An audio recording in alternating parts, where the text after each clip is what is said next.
সুধী সজ্জন মণ্ডলী, আজকে আমরা চৈতন্য সুধা মাধুরী 177তম আলোচনা প্রসঙ্গ চৈতন্য বৃক্ষের প্রচার, মূল শাখা প্রশাখা। আলোচনা হবে চৈতন্য চরিতামৃত মহাকাব্য দশম আদিলীলা দশম পরিচ্ছেদ ষষ্ঠ অষ্টতিতম শ্লোক থেকে 86 নম্বর শ্লোক থেকে আলোচনা। মালির ইচ্ছায় শাখা বহুত বাড়িল, বাড়িয়া পশ্চিম দেশ সব আচ্ছাদিল। চৈতন্য মহাপ্রভু প্রচারের শাখা প্রশাখা, প্রচারের ঢেউ বাড়তে বাড়তে বাড়তে বাড়তে পশ্চিম দেশ কত দূর পর্যন্ত গেল? সিন্ধু নদী তীর আর হিমালয়, বৃন্দাবন মথুরা আদি যত তীর্থ হয়। সিন্ধু নদীর তীর মানে পাকিস্তান পর্যন্ত, হিমালয় পর্বতের উপত্যকা পর্যন্ত বিস্তৃত হয়ে তা বৃন্দাবন মথুরা হরিদ্বার আদি সমস্ত তীর্থ সহ সারা ভারত জুড়ে বিস্তার লাভ করল।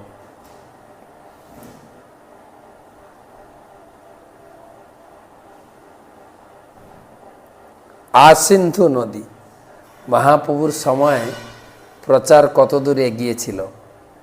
দুই শাখার প্রেম ফলে সকল ভাসিল, প্রেম ফলাস্বাদে লোক উন্মত হইল। এই ভগবত প্রেম ফল হরি নামে সবাই মাতোয়ারা হয়ে গেছিল।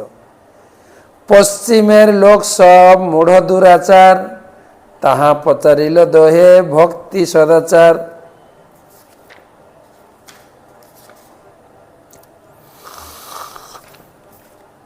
দোহে মানে এই দুইজন, রূপ সনাতন।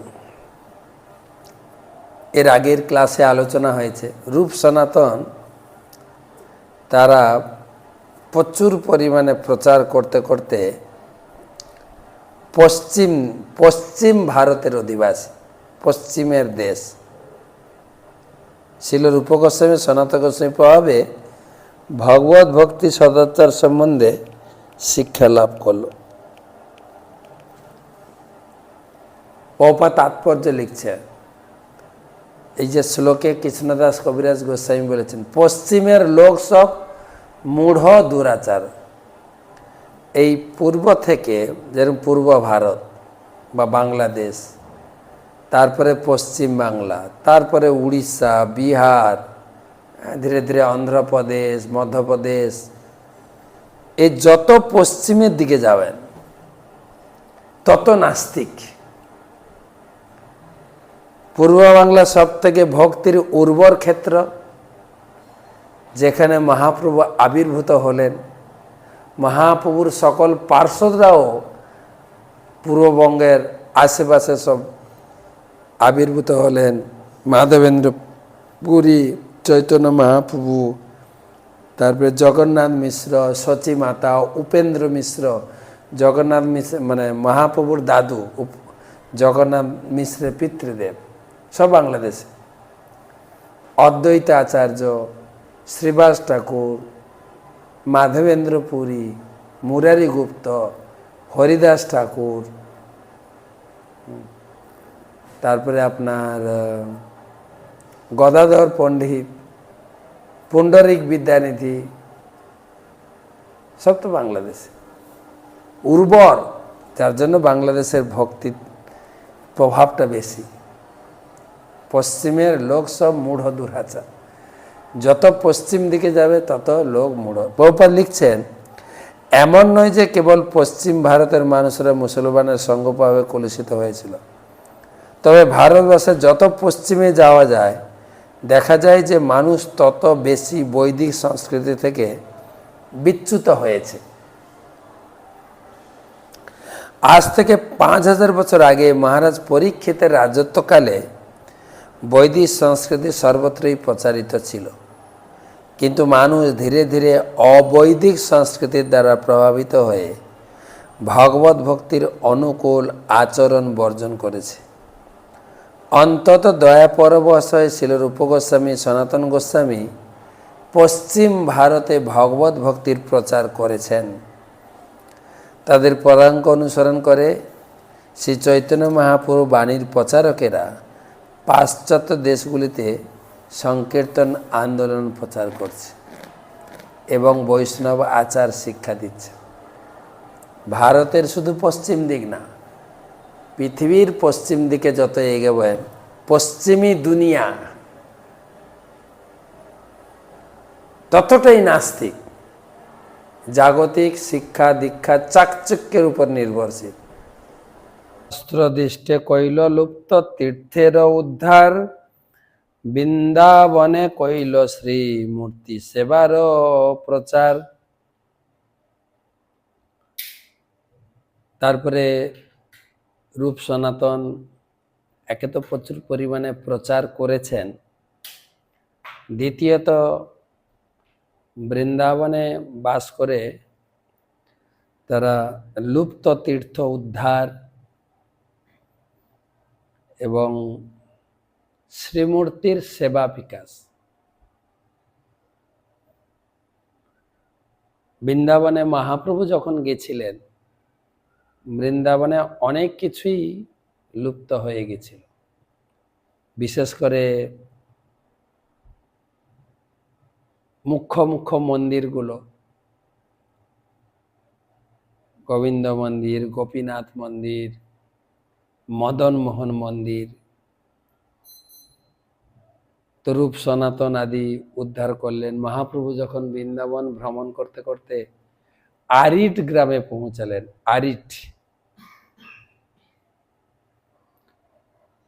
আরিটে রাধাকুণ্ডের বার্তা পুছে জনে জনে, এমনকি সঙ্গের ব্রাহ্মণ নাই জানে। মহাপ্রভু জিজ্ঞেস করছেন রাধাকুণ্ড কোথায়, কেউ জানে না। সঙ্গে যে ব্রাহ্মণ দর্শন করাতে নিয়ে গেছেন তিনিও জানে না, কিন্তু মহাপ্রভু তো অন্তর্যামী, তিনি জানেন। তিনি দুটো ধান খেতে অল্প অল্প গাড্ডা ছিল, জল ছিল। গ্রামের লোক বলতো ধলি ক্ষেত কালী ক্ষেত, কালী ক্ষেত মানে শ্যামকুণ্ড, ধলি ক্ষেত মানে রাধাকুণ্ড। মহাপ্রভু সবার সামনে সেই অল্প জলে সেখানে স্নান করলেন এবং কুণ্ডিকের মৃত্তিকা সঙ্গে করিলেন। কুণ্ডের সেই ধান ক্ষেতের মাটি নিয়ে নিজে তিলক করলেন আর ব্রাহ্মণকে দিয়ে কিছু তিলক মানে কাদা মাটি নিয়ে গেলেন এবং ঘোষণা করলেন এটা হচ্ছে রাধাকুণ্ড শ্যামকুণ্ড। এবং মহাপ্রভুর প্রিয় ভৃত্য রঘুনাথ দাস সর্বত্যাজি কইল প্রভুর পদতলে বাস। তার রূপ সনাতনের সঙ্গে আরেকজন জুটলেন, রঘুনাথ দাস। কয়েকদিন আগে আপনাদের সেই 8 তারিখে কথা শুনিয়েছি রঘুনাথ দাসের কথা। তার জন্ম ভিটায় বড় অনুষ্ঠান হয়ে গেল। আমাদের পরম পূজ্য গুরু মহারাজ প্রায় 105 দেশি বিদেশি ভক্ত নিয়ে বিশাল উৎসব, লোকাল লোক মিলে প্রায় 6-7 হাজার লোকের সমাগম। সেখানে নিত্যানন্দপুর চরণ পাদুকা প্রতিষ্ঠিত করলেন, ইস্কনের মন্দির হয়েছে। গুরুদেব সারাদিন সেই মন্দিরে ছিলেন, লোকজনকে আশীর্বাদ করুণা করলেন। তো সেখানে সেটা ছিল রঘুনাথ দাস গোস্বামীর জন্ম ভিটা। বাপ জ্যাঠার জমিদারের একমাত্র সন্তান ছিলেন, ইন্দ্র সম ঐশ্বর্য, স্ত্রী অপ্সরা সম। ইহাতে নারীলেখ, ইহাতে বান্ধিলেখ, ইহাতে বান্ধিতে নারীলেখ যার মন। যার মন চৈতন্য মহাপ্রভুর কৃপার আদর্শে প্রচারিত হয়েছে, সেখান থেকে ত্যাগ করে তিনি পুরীতে মহাপ্রভুর চরণে আশ্রয় গ্রহণ করলেন। মহাপ্রভু তাকে পাঠালেন বৃন্দাবনে রাধাকুণ্ড শ্যামকুণ্ডের সংস্কার করার জন্য। আর সে কাহিনী সেদিন আমরা শুনিয়েছি যে যেখানে রঘুনাথ দাস গোস্বামীকে পাঠানো হয়েছে, কঠোর বৈরাগ্য, প্রায় সম্পূর্ণ আহার ত্যাগ করে অতিশয় ক্ষীণ দুর্বল হয়ে পড়েছিল। তিনি কেবল ভগবানের নাম গ্রহণে নিরন্তর ব্যাপৃত থাকতেন। ধীরে ধীরে নিদ্রা আদিও ত্যাগ করেছিলেন। কথিত আছে রঘুনাথের চোখ সবসময় অশ্রুতে পরিপূর্ণ থাকত। আর শ্রীনিবাস যখন রঘুনাথ দাস দেখতে যান, তখন তিনি তাকে আলিঙ্গন করে আশীর্বাদ করেন।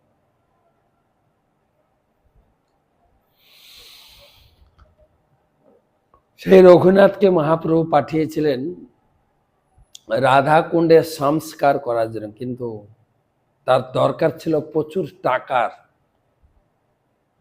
জমিদার ঘরে বাড়ির ছেলে ছিলেন, তখন তো সবকিছু ছেড়ে দিয়ে তিনি মহাপ্রভুর ভক্ত হয়ে গেছেন, টাকা পয়সা কোথায় পাবেন?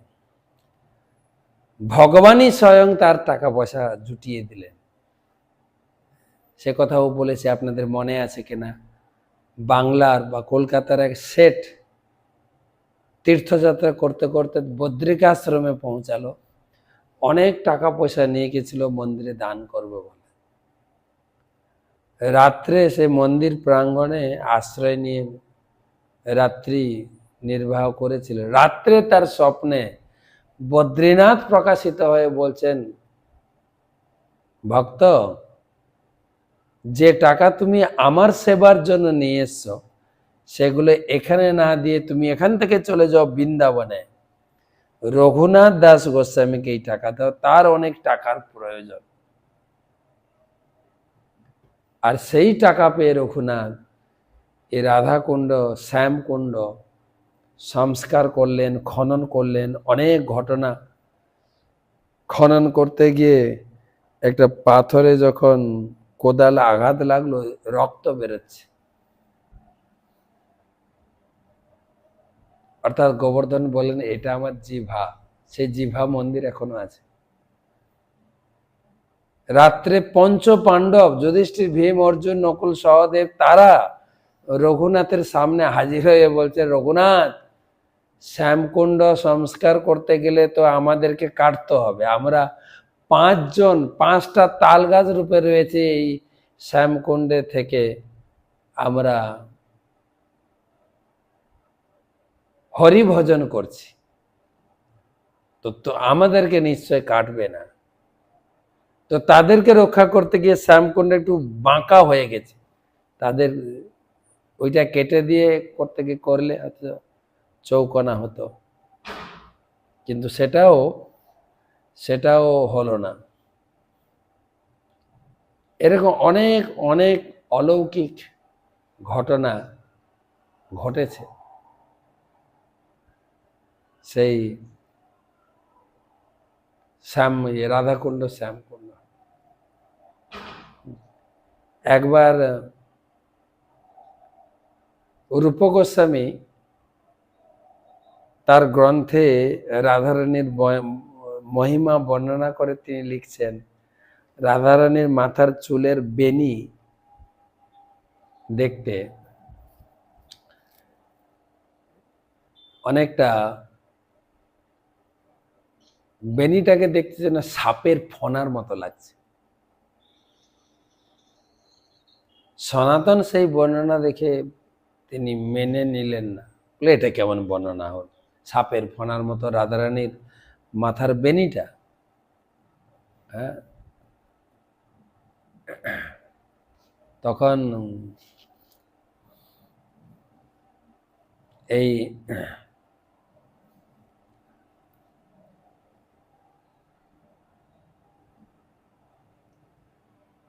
রূপ গোস্বামীকে কাছ থেকে যখন চলে গেলেন, যখন রাধাকুণ্ডের তীরে যাচ্ছিলেন, কয়েকটা ছোট ছোট বালিকা তারা বান্ধবীদের সঙ্গে একসঙ্গে খেলাধুলা করছিলেন। তার ভিতরে একটা মেয়ে গোপিকা, তার মাথার চুলটা এত সুন্দর ছিল, আর বেনিটা এত সুন্দর বানিয়েছে, বেনি ঝুলছে একদম প্রায় মাটি ছুঁই ছুঁই, আর বেনিটা মাথাটা ভর্তি হয়েছে চুলে, মনে করছে একটা সাপ মাথা থেকে ঝুলছে। ফনাটা হচ্ছে মাথার চুল, আর পুরো শরীরটা যেন ঝুলছে। সনাতন গোস্বামী দৌড়ে গেছেন, মেয়েটাকে সাপ দংশন করবে না তো? এই এই এই মেয়েরা, তোমরা খেলায় মরতে আছো, দেখতে পাচ্ছ না তোমাদের মাথায় সাপ উঠে গেছে? বলতে বলতে যত কাছে গেছেন, তখন ঠিক কাছে যেতেই সবাই অন্তর্ধান হয়ে গেছে। রাধারানের সখীরা সব অন্তর্ধান। তখন তার অনুভব হলো, এ তো রাধারানী ছিলেন। রাধারানীর মাথার চুলের বেনি এত সুন্দর, যেন সাপের ঝুলে থাকা শরীর বলে মনে হচ্ছে। তাহলে আমার রূপ গোস্বামী, আমার রূপ তো যা লিখেছে ঠিকই আছে, ঠিকই আছে।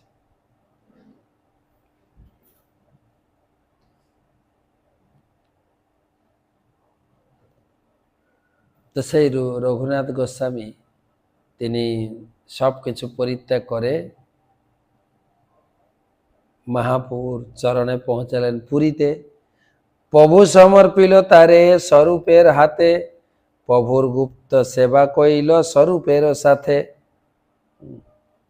মহাপ্রভুর অনেক কাজ।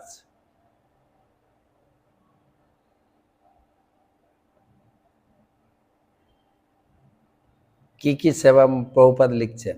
গুপ্ত সেবা বলতে বোঝানো হয়েছে যে সমস্ত সেবা কার্য বাইরের লোকের কোনো অধিকার নেই। শ্রী চৈতন্য মহাপ্রভু অন্তরঙ্গ সেবক স্বরূপ দামোদর মহাপ্রভুর স্নান, ভোজন, বিশ্রাম, অঙ্গমর্দন আদি সেবা করতেন। রঘুনাথ দাস গোস্বামী তাকে সাহায্য করতেন। এইভাবে রঘুনাথ দাস গোস্বামী অত্যন্ত অন্তরঙ্গভাবে শ্রী চৈতন্য মহাপ্রভু সেবা করার সুযোগ পেয়েছিলেন।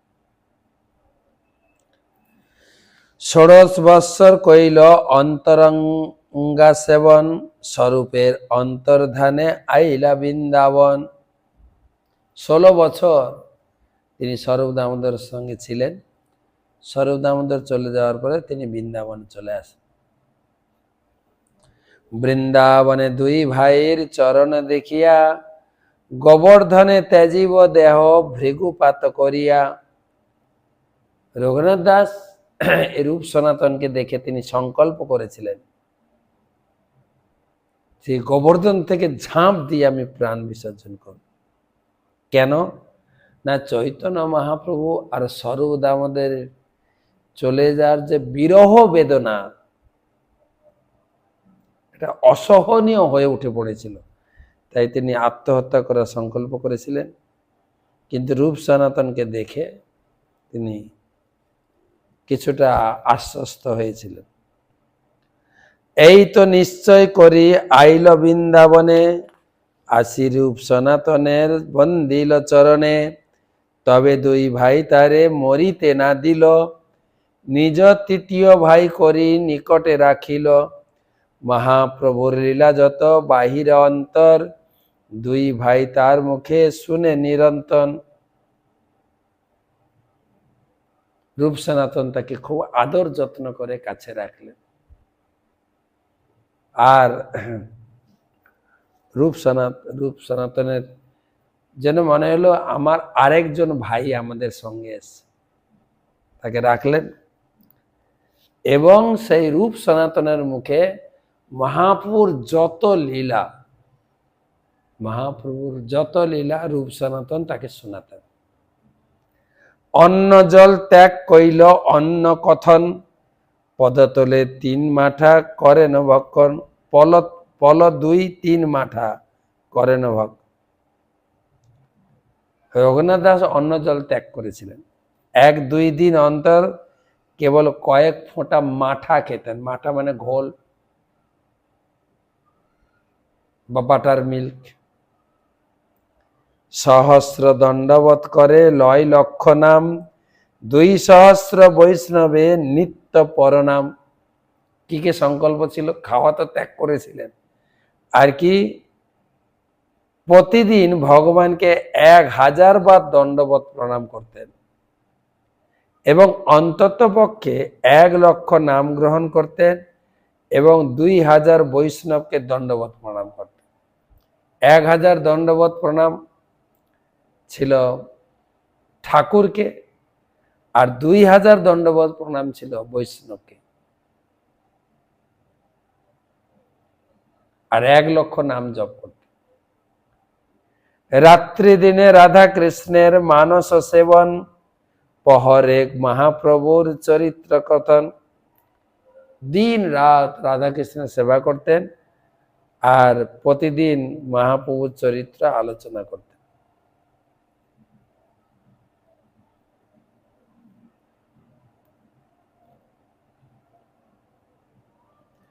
তিন সন্ধ্যা রাধাকুণ্ডে অপতিত স্নান, ব্রজবাসী বৈষ্ণবের করে আলিঙ্গন মান।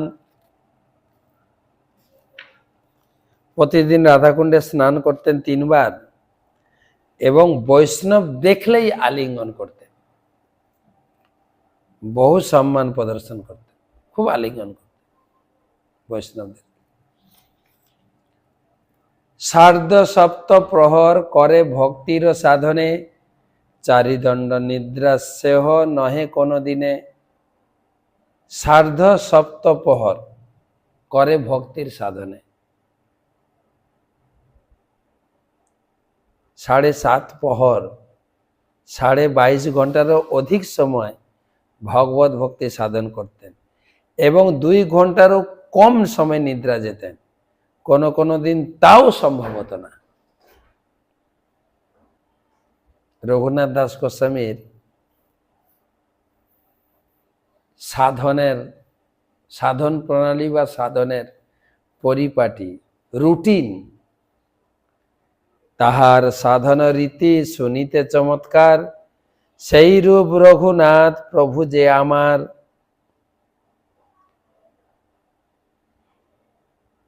রূপ রঘুনাথ পদে রহমোর আস, সব অধ্যায়ের সব পরিচ্ছেদের শেষে লিখেছে। এই রূপ রঘুনাথের কাছ থেকে চৈতন্য মহাপ্রভুর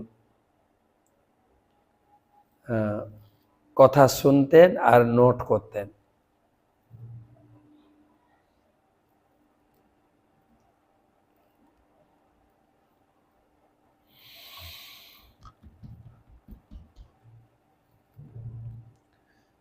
ইহা সবার জৈছে হইল প্রভুর মিলন, আগে বিস্তারিয়া তাহা করিব বর্ণন। এই সমস্ত ভক্তরা কিভাবে চৈতন্য মহাপ্রভুর সঙ্গে মিলিত হয়েছিলেন তা আমি পরে বর্ণনা করব। শ্রী গোপাল ভট্ট এক শাখা সর্বোত্তম, রূপ সনাতন সঙ্গে যার প্রেম আলাপন। হ্যাঁ, রূপ সনাতন রঘুনাথ দাস গোস্বামী, এবারে গোপাল ভট্টের কথা আলোচনা আছে। মহাপ্রভু দক্ষিণ ভারতে গিয়ে গোপাল ভট্ট গোস্বামীর সঙ্গে মিলিত হয়েছিলেন। শ্রী গোপাল ভট্ট গোস্বামী ছিলেন শ্রীরঙ্গমের ভেঙ্কট ভট্টের পুত্র। তিনি পূর্বে রামানুজ বৈষ্ণব ছিলেন এবং পরে গৌড়ীয় বৈষ্ণব হন। 1433 শতাব্দে চৈতন্য মহাপ্রভু যখন দক্ষিণ ভারত ভ্রমণ করছিলেন তখন চাতুর্মাসের সময় তিনি ভেঙ্কট ভট্টের গৃহে অবস্থান করেছিলেন। সেই সময় গোপাল ভট্ট গোস্বামী প্রাণ ভরে তার সেবা করার সুযোগ পান। পরে গোপাল ভট্ট গোস্বামী তার পিতৃ বা সন্ন্যাসী প্রবর শ্রী প্রবোধানন্দ সরস্বতীর কাছ থেকে দীক্ষা গ্রহণ করেন। গোপাল ভট্ট গোস্বামীর পিতামাতা উভয়ই ছিলেন অত্যন্ত ভাগ্যবান, কেননা তারা চৈতন্য মহাপ্রভু সেবায় সর্বতভাবে জীবন উৎসর্গ করেছিলেন। তারা গোপাল ভট্ট গোস্বামীকে বৃন্দাবনে যেতে অনুমোদন দিয়েছিলেন এবং চৈতন্য মহাপ্রভুকে স্মরণ করে তারা দেহত্যাগ করেছিলেন। চৈতন্য মহাপ্রভুকে যখন জানানো হয় গোপাল ভট্ট গোস্বামী বৃন্দাবনে এবং রূপ সনাতনের সঙ্গে মিলিত হয়েছেন, তখন তিনি অত্যন্ত প্রীত হয়েছিলেন। তিনি রূপ গোস্বামী ও সনাতন গোস্বামীকে পত্রে উপদেশ দেন যে তারা যেন গোপাল ভট্ট গোস্বামীকে তাদের ছোট ভাইয়ের মতো মনে করে দেখাশোনা করে। গোপাল ভট্ট গোস্বামীর প্রতি গভীর স্নেহের বশবর্তী হয়ে শ্রীল সনাতন গোস্বামী হরিভক্তি বিলাস নামক গ্রন্থে এক মহান বৈষ্ণব স্মৃতি গ্রন্থ রচনা করেছেন এবং সেটি তার নামে প্রকাশ করেন।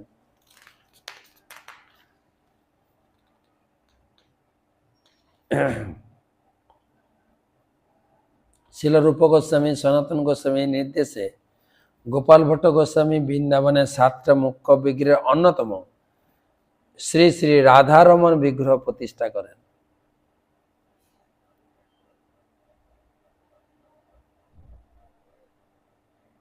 শ্রী চৈতন্য চরিতামৃত রচনা করার পূর্বে কৃষ্ণদাস কবিরাজ গোস্বামী যখন সমস্ত বৈষ্ণবের অনুমতি ভিক্ষা করেন, তখন গোপাল ভট্ট গোস্বামীও তাকে আশীর্বাদ করেছিলেন এবং তিনি তাকে অনুরোধ করেন যে সেই গ্রন্থে তিনি যেন তার নাম উল্লেখ না করেন। কৃষ্ণদাস কবিরাজ গোস্বামী সেই আজ্ঞা লঙ্ঘন করেননি।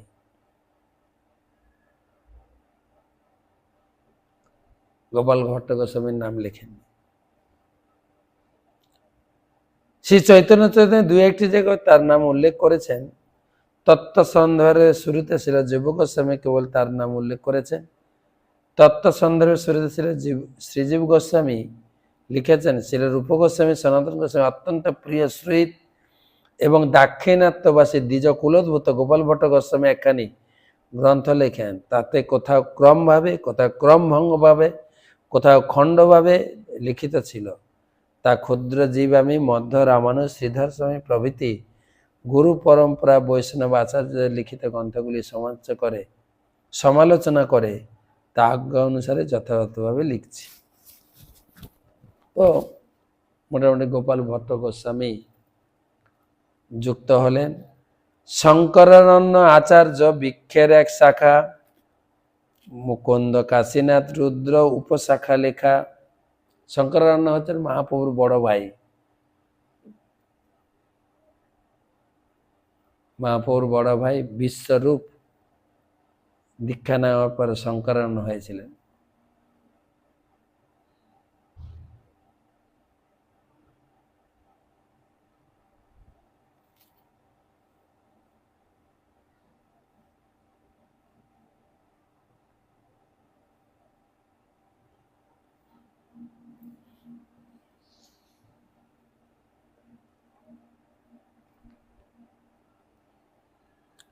শ্রীনাথ পণ্ডিত প্রভুর কৃপার ভাজন, যার কৃষ্ণ সেবা দেখি বস ত্রিভুবন। আরেকজন 49তম শাখা হচ্ছেন শ্রীনাথ পণ্ডিত, চৈতন্য মহাপুর কৃপা ভাজন, কৃষ্ণ সেবা দেখে ত্রিভুবনে। তার যে কৃষ্ণ সেবার যে পরিপাটি, ত্রিভুবনের লোক আশ্চর্যান্বিত হতো।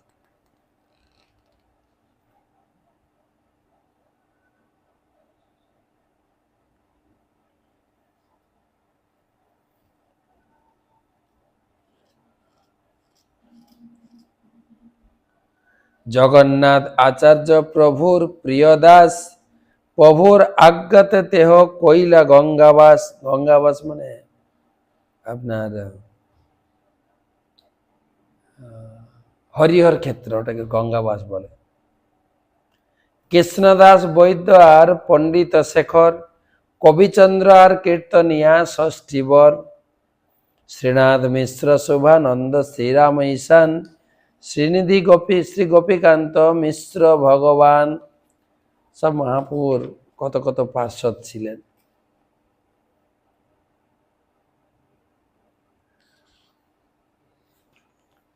সুবুদ্ধি মিশ্র হৃদয়ানন্দ কমল নয়ন, মহেশ পণ্ডিত শ্রীকর শ্রী মধুসূদন। পুরুষোত্তম শ্রী গালিম শ্রী জগন্নাথ দাস, শ্রী চন্দ্রশেখর বৈদ্য দ্বিজ হরিদাস।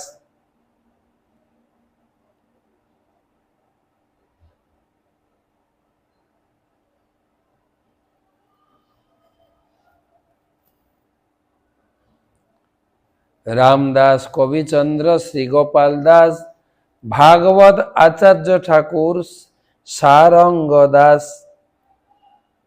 এক একজনের এখানে ভাগবত আচার্য যিনি কৃষ্ণ প্রেম তরঙ্গিনী গ্রন্থ লিখেছেন, যা ছিল চৈতন্য মহাপ্রভুর খুব প্রিয় কৃষ্ণ প্রেম তরঙ্গিনী গ্রন্থ।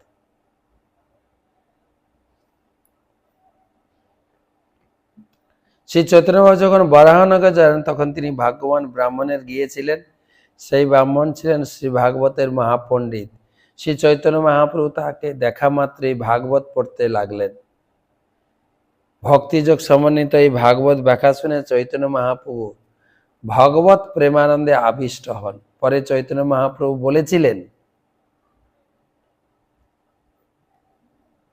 আমি পূর্বে কাউকে শ্রীমদ্ ভাগবতের এমন সুন্দর বিশ্লেষণ করতে শুনিনি, তাই তোমাকে নাম দিলাম ভাগবত আচার্য। এখন থেকে তোমার এই কার্য হচ্ছে শ্রীমদ্ ভাগবত আবৃত্তি করা, এছাড়া আর কোনো কাজ নেই, এটাই আমার নির্দেশ। তার প্রকৃত নাম ছিল রঘুনাথ। এখন থেকে তোমার একটি মাত্র কাজ ভাগবত আবৃত্তি। কলকাতা প্রায় 3.5 মাইল উত্তরে গঙ্গার তীরে বরাহনগর শ্রীপাঠ আছে ভাগবত আচার্য। সারঙ্গ ঠাকুরের কথা তো আমরা মদদ্রুম দ্বীপে কথা শুনেছি, যিনি একজন মৃতদেহকে তিনি দীক্ষা দিয়ে তাকে বাঁচিয়ে দিলেন। মহাপুর এইসব পারিষদ শ্রী জগন্নাথ তীর্থ বিপ্র শ্রী জানকীনাথ গোপাল আচার্য আর বিপ্রবাণীনাথ অষ্টসপ্ততিতম মানে 78তম শাখা হচ্ছেন জগন্নাথ তীর্থ, তারপরে 79তম শাখা হচ্ছেন বিপ্রশ্রী জানকীনাথ, 80তম শাখা হচ্ছে গোপাল আচার্য, 81তম হচ্ছে বিপ্রবাণীনাথ বা দ্বিজবাণীনাথ বলে। দ্বিজবাণীনাথের শ্রীপাঠ চাঁপাহাটিতে শ্রী শ্রী গৌর গদাধর বিগ্রহ। তো মহাপ্রভু বিভিন্ন পার্শ্বদের নাম তিনি গুনছেন। তো আজকে তো রাত হয়ে গেল, আজকে এই পর্যন্ত রাখি।